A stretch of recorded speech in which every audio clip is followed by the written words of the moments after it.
Nerdrotic is not a good faith actor. Gary has spent the better part of a decade rooting for blockbuster movies to fail, not critiquing them, not offering constructive analysis, rooting for them to fail.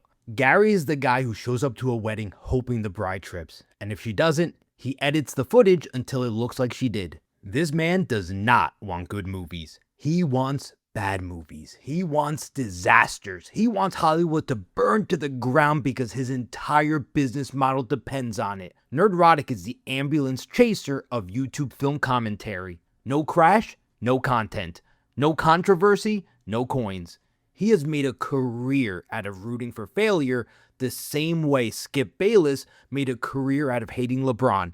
It's not analysis. It is a gimmick, and I've had enough. So today, we're breaking it down. And stay until the end for receipts. Spider-Man Brand New Day is right around the corner, and of course, Nerdrotic dropped his Spider-Man Brand New Day trailer reaction on a Friday Night's Tights episode and on the Nerdrotic Daily channel. And here's what is absurd about the entire thing. He literally admitted the trailer looks good. He called it solid. He said it was going to be a huge movie. He said it is getting Spider-Man back to the basics. He even said for the first time in his life, he kind of wants to see the next Tom Holland movie. So what's the problem? Oh, he has a problem. He's the kind of guy who goes to a 5-star restaurant, says the steak was incredible, and then leaves a 1-star review because the parking lot reminds him of a divorce. The problem is Gary cannot help himself. Even when something is good, he has to find the negative angle. He spent half the video complaining that the title Brand New Day references a comic storyline he hated from 2007. Bro, the movie is not the comic. The MCU has been doing its own thing for over a decade. That is like getting mad at a restaurant because the name reminds you of an ex. Bro, it's been 18 years. Even war veterans have moved on faster than you have moved on from One More Day. He also took shots at Mark Ruffalo, saying Hulk looks like a 60-year-old woman and a lesbian. Real constructive film criticism there, Gary. Then he complained about too many characters while simultaneously admitting the trailer felt focused on Spider-Man. Pick a lane, bro. You cannot complain about the food and clean your plate at the same time. But hey, Gary calling Hulk a 60-year-old lesbian is the kind of peak film analysis his fans expect. The trailer broke Deadpool and Wolverine's record for most views in 24 hours with over 718 million views. Gary even acknowledged this. But then, what does the title of his Friday Night's Tights episode lead with? Bob Iger leaving Disney, because that is what drives his audience. Negativity. Doom. The MCU could cure cancer, and Gary would title his video, Marvel Fails to Cure Death. 718 million views on the trailer, and Gary leaves with Bob Iger leaving.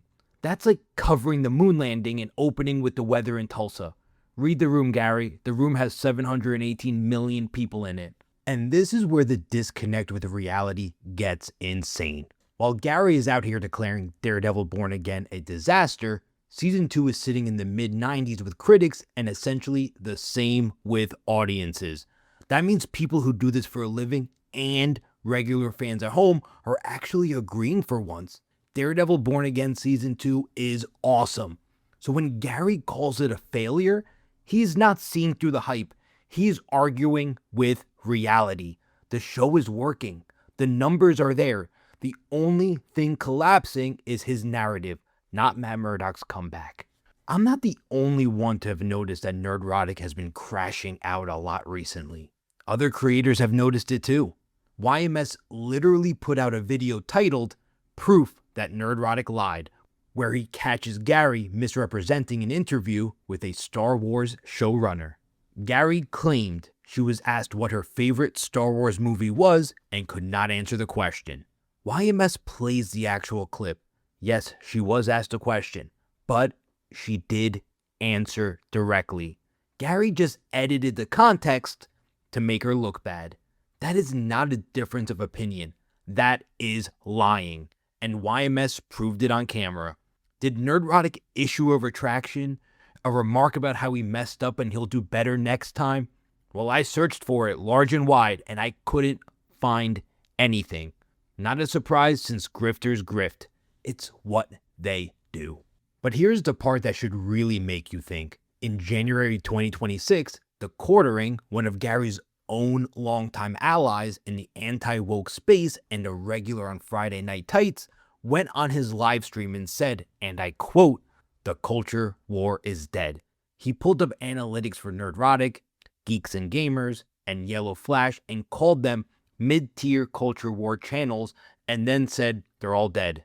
He even said about Gary specifically, "You could say Nerdrotic is quote-unquote killing it, but I doubt the data would support that."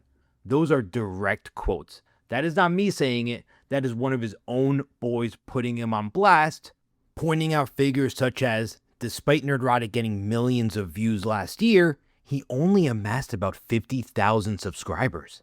Basically, TheQuartering looked at Gary's channel the way a mechanic looks at a car with 300,000 miles on it. He didn't say it was broken, he said it was done. Remember when I said I had receipts? Buckle up. Guardians of the Galaxy Volume 3 is a perfect example of Nerdrotic face planting. He spent years saying the MCU was dying. Then Guardians Volume 3 dropped and made over $845 million worldwide. His response? A video titled, "Guardians of the Galaxy 3 is good and Marvel is dying." He literally stapled a funeral announcement to a celebration. Bro reviewed a great movie the way a doctor gives you good news, but then reminds you that you're well past life expectancy. This is the kind of guy who could win the lottery, but still complains about the taxes. He is the human version of a Yelp review that starts with, "I rarely complain, but..." Then of course, Superman. Gary trashed James Gunn's Superman before, during, and after release. He made videos titled, "Superman is a box office flop," and "Superman falls behind Man of Steel." The movie made $618 million worldwide on a $225 million budget. And of course, when we consider the ancillary profit, not revenue, profit, the total for Superman is estimated to be $100 million. And remember, this is a publicly traded company. Lying about this is a crime, something you won't see any of these critics talking about, especially Nerdrotic. Barbie is another perfect example of Nerdrotic humiliating himself. Nerdrotic titled his FNT episode Barbie Feminist Disaster before the movie came out. He called it woke. Well, guess what? Barbie went on to make $1.4 billion worldwide. The movie was a cultural phenomenon, and Gary was on the wrong side because he cannot separate ideology from analysis. Margot Robbie in a pink Corvette made more money than Gary's entire bloodline. Blue Beetle in 2023 is another perfect example of Gary embarrassing himself. Gary did a spoiler review of Blue Beetle on his channel called Let's Taco About Blue Beetle with Mahler and Disparu. In it, he specifically claims that the energy shield from the early bus scene is never used again in the rest of the movie. He presents it as a plot hole, bad writing, lazy filmmaking. One problem, it's a lie.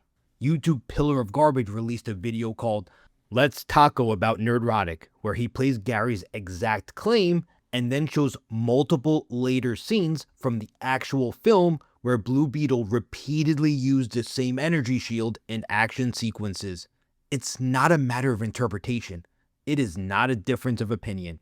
Gary said a thing that does not happen in the movie, and it literally does. Anyone can pause the film and check for themselves. Gary lied about a movie he supposedly watched with his own eyes. That's not a bad take. That is a bad person. If you lie about something anyone can verify by pressing play, what else are you lying about? Deadpool and Wolverine might be my favorite example. Deadpool and Wolverine made $1.3 billion worldwide. Gary spent the entire lead up casting doubt on the MCU. Then, when the movie broke records, he pivoted to saying it succeeded in spite of Marvel. Bro, that's like saying a team won the championship in spite of the league they play in. The mental gymnastics are Olympic level. Someone get this man a gold medal in cognitive dissonance. Gary acts like the only kid not invited to the popular kid's birthday party. Shang-Chi is another fun example. In August 2021, Gary uploaded a video on his main Nerdrotic channel titled Marvel Panic, a Shang-Chi flop could delay the Eternals. He framed Shang-Chi as a likely flop, suggested audiences had no interest in it, and implied a failure could delay the rest of the Marvel slate. Well, guess what? Shang-Chi made $432 million worldwide on a $150 to $200 million budget. It was the #1 movie at the domestic box office for multiple weekends. It was considered a solid success, especially during the pandemic era. And yes, a sequel was greenlit. Simu Liu, the actual star of the movie, publicly clapped back at the anti-woke YouTubers for their wrong predictions. Gary did not just get this one wrong, he got publicly embarrassed by the lead actor of the film he said would flop. That is like telling someone they cannot cook and then they win MasterChef and dedicate the trophy to you. Oof. Now some of you guys may say, but Nerdrotic doesn't hate everything. He posted a good review about One Piece Season 2. I did a review of Nerdrotic's main channel for the last 12 months from April 2026.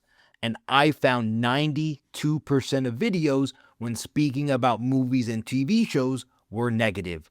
So that means those positive reviews, that's not him being fair. Those are literally exceptions to his rule. So here's the bottom line. Nerdrotic is not a film critic. He is a content farmer who plants seeds of negativity and harvests outrage clicks. He has been wrong about Guardians 3. He was wrong about Superman. He was wrong about Barbie.